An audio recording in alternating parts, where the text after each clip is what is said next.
الفاظ کی برسات ہے، الفاظ ہند یہ دل سے دل کی بات ہے، الفاظ ہند یہ ہر دل کی آواز ہے، الفاظ ہند یہ۔ معزز ناظرین و سامعین، آداب و سلام۔ ڈاکٹر محمد اظہر حیات آپ سے مخاطب ہے۔ تحقیقی و تنقیدی مقالات و مضامین کا مجموعہ ایک نئی بات نکل آئی ہے، قسط وار آپ سماعت فرما رہے ہیں۔ آج کی قسط میں سماعت فرمائیے حقیر سے ناطق مولوی عبدالقدوس ناطق۔ وہ کیا لوگ تھے! سنا ہے کہ مولوی عبدالقدوس حضرت مولانا ناطق بلاوشپی کے پاس تشریف لائے اور کہا حضرت اپنے حلقہ تلامذہ میں شامل کر لیجیے۔ مولانا ناطق تو موڈی تھے، اپنی کسی دھن میں ہوں گے، کچھ نہیں کہا اور خاموش رہے۔ مولوی عبدالقدوس بہت دیر تک جواب کا انتظار کرتے رہے۔ کئی گھنٹے بیت گئے مگر مولانا نے کوئی جواب نہ دیا تو مولوی قدوس نے کہا حضرت اپنا تخلص مجھے دے دیجیے۔ مولانا نے اس کی حامی بھر دی۔ پھر کیا تھا، مولوی عبدالقدوس حقیر سے ناطق ہو گئے۔ یہ قصہ مجھے برادر بزرگ محترم ظفر حیات صاحب نے سنایا۔ مولوی قدوس صاحب ان کے پھوپھا خسر تھے اور جب بھی وہ اپنی سسرال لیر پر سپن ضلع ایوت محل جاتے گھنٹوں مولوی صاحب سے گفتگو کرتے تھے۔ 1970 تا 75 کے درمیان مولوی صاحب کا کلام ماہنامہ 20ویں صدی دہلی میں شائع ہوتا تو ہم لوگ بڑے شوق سے مولوی صاحب کی غزل پڑھتے۔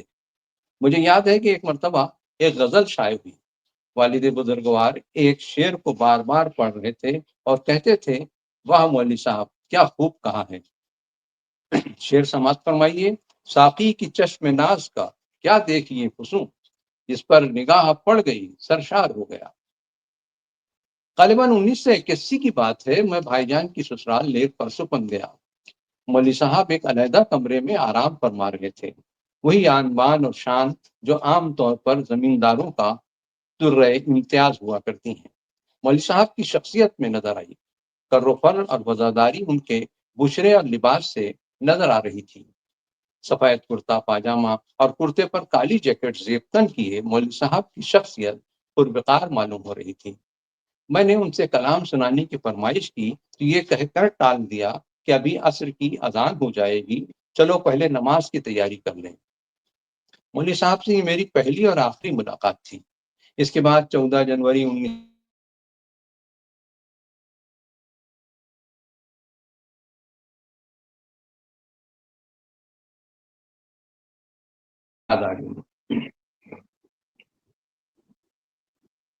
مرحوم عبدالقدوس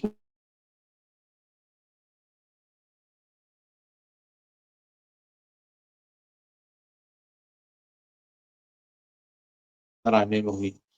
اس قصبے کے مدرسے شوکت الاسلام سے 1918 میں انہوں نے تعلیم کی تکمیل کی۔ انہیں فارسی اور عربی پر بھی عبور تھا۔ چونکہ مرحوم کے آبا و اجداد کا پیشہ تجارت تھا، اس سلسلے میں وہ علاقہ برار میں آئے اور یہیں نیر پر سپن ضلع ایوت محل میں سکونت اختیار کر لی۔ آپ کے والد صاحب کا اسم گرامی علی محمد تھا۔ ان کا انتقال 1957 میں نیر پر سپند میں ہوا اور وہیں تدفین عمل میں آئی۔ مولوی عبدالقدوس ناطق بچپن سے ہی شعر و سخن کا شغف رکھتے تھے۔ 1921 میں جانشین داغ دہلوی مہر گوالیاری سے شرف تلمذ حاصل کیا۔ پہلے حقیر تخلص کرتے تھے، لیکن مہر نے یہ کہہ کر کہ میرا شاگرد حقیر و کمتر نہیں ہو سکتا، اسے بدلنے کا مشورہ دیا، جسے مولوی قدوس نے ناطق کر دیا۔ اپنے استاد کا ذکر انہوں نے ایک شعر میں یوں فرمایا ہے کہ تو بھی تو ناطق جناب مہر کا شاگرد ہے، کیوں نہ پھیلے نور دنیا میں تیرے اشعار کا۔ नातिक का ताल्लुक चूंकि दाग स्कूल से था, इसलिए वो दाग के रंग तगज़्ज़ुल के दिलदादा थे। ज़बान व बयान में बरजस्तगी, महावरों का बरमहल इस्तेमाल, ख्याल में पाकीज़गी व शगुफ्तगी उनकी शायरी की अहम खुसूसियात थीं। मौलवी कुद्दूस नातिक ने ज़्यादातर गज़ल पर ही तबाज़माई फरमाई। गज़ल के रिवायती लवाज़मात का इंतज़ाम उनके यहाँ बड़े सलीक़े से मिलता है। उनकी गज़लें मुल्क के मुख्तलिफ रसाइल व जराइद में एहतमाम से शाये होती थीं। खुसूसन महानामा 20वीं सदी दिल्ली जलवा यार मीरठ में उनकी गज़लें तवातुर के साथ शाये होती थीं। उन्होंने अपनी ज़िंदगी में कलाम को यकजा करके शाये करने का कभी नहीं सोचा। तहम मोहतरम अब्दुल हलीम बाबू मुरत्तिब दीवान नातिक के इसरार पर 20 मतबूआ गज़लें उन्होंने इरसाल की थीं। इसकी एक काफी मरहूम ने मुझे मरहमत फरमाई, जो आज भी नाचीज के पास मौजूद है। कुछ गजलों के चीदा चीदा अशार मुलाहिजा फरमाए। इश्क से हासिल हुआ ये फायदा, इश्क से हासिल हुआ ये फायदा, मर्रे जीने का सलीका आ गया। रिंदों के साथ हैं कभी अहले हरम के साथ, यकसा जनाब शेख का किरदार भी नहीं। क्या जज्बे मोहब्बत ने बदली है नई सूरत, पहले वो नजर में थे अब दिल में ही आ बैठे। ऐ हुस्न तेरी जलवा नुमाही का शुक्रिया, जिस समत आंख उड़ गई दीदार हो गया। कौन होता है मुसीबत में किसी का साथी, याद भी तेरी फरामोश हुई जाती है। पराई चीज का क्या एतबार है नासे, पराई चीज का क्या एतबार है नासे, है ये दिल वो दिल है जो अपना नहीं पराया है। जिंदगी बख्श है अंदाजे तबस्सुम जिसका, वही पे दिलो जां हो ये जरूरी तो नहीं। वो ना आए तो शबे हिज्र कज़ा आई है, कोई देखे मेरी मुश्किल का ये आसान होना। वो किसकी याद ने दिल में हजारों चुटकियां ली हैं, ये किसका जिक्र नातिक आज लब पर बार बार आया। तंगिए ज़र्ब से हराम हुई, वरना मैं थी कहाँ बुरी ऐसी। जाहिद खुदा परस्त का मसलक है सुलह कुल, जिक्र खुदा के साथ ही जिक्र खुदा रहे।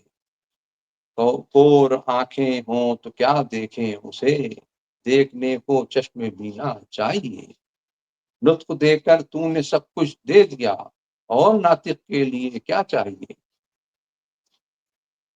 नातिक की गजल सुन के वो कहते हैं सरे बज़्म, नातिक की गजल सुन के वो कहते हैं सरे बज़्म, जो शेर में खींची है वो तस्वीर हमें दो। इन मुतफ़र्रिक़ अशार से पता चलता है कि मरहूम अब्दुल कुद्दूस नातिक ज़बान व बयान पर किस हद तक उबूर रखते थे। बात कहने का सलीका और रिवायत को निभाने का ढंग उन्हें खूब आता था। सच है, ऐसी वज़ादार और तरादार शख्सियत अनका हुई जा रही है, जिन्हें देखने को आंखें तरसती हैं। वो जो साहिबे कमाल थे नातिक वो चल बसे, हम सूरते गुबार पसे कारवां रहे। और ये शेर भी समात फरमाइए, जो नातिक नाम से मशहूर दुनियाए सुखन में था, लहद पर राके उसकी बेज़बानी देखते जाओ। बहुत शुक्रिया। एक नई बात निकल आई है, मेरी बातों से कोई बात निकल आई है। चुप थे लफ्ज़ों ने कुछ राज कह दिए, मेरे पहलू में कुछ ज़ात निकल आई है। एक खामोशी ने गजल सुना दी है, एक नई बात निकल आई है।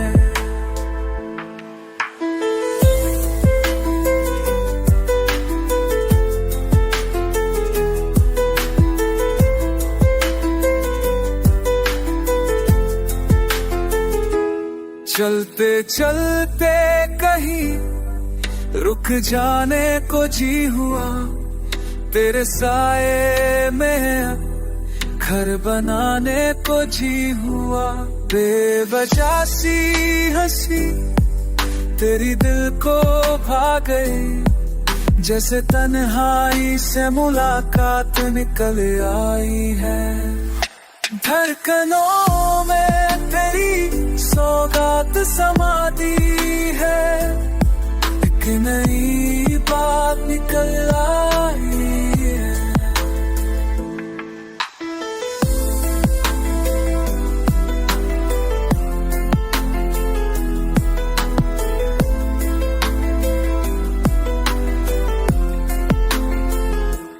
कसमें ना थी न वादे कोई, फिर भी तू पास लगने लगी है कहीं। तेरे आने से मौसम सा बदल गया, रुत अधूरी थी अब बरसात निकल आई है। आँखों में बसी जो बात छुपा दी थी, वो अब हर बात में झलकाई